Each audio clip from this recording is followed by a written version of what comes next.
How's it, guys? Welcome back to my channel, and for those of you new, a triple welcome to you. So we are going to do my handbag collection, guys, and I thought I'd do it in a three-part series.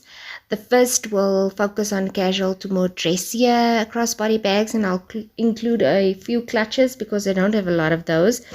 And then the second part will probably be my more formal handbags, and then the third will be my work bags. Guys, just a little disclaimer, all of my bags is very affordable.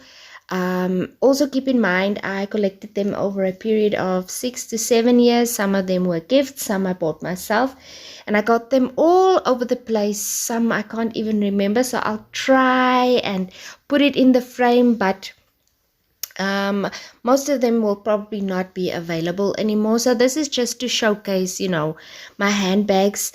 Usually when I buy bags, I look for good quality, but it should be affordable. So it should look expensive, but it shouldn't be that expensive, if you know what I mean. So I'm just going to showcase them, and I want you to enjoy the video.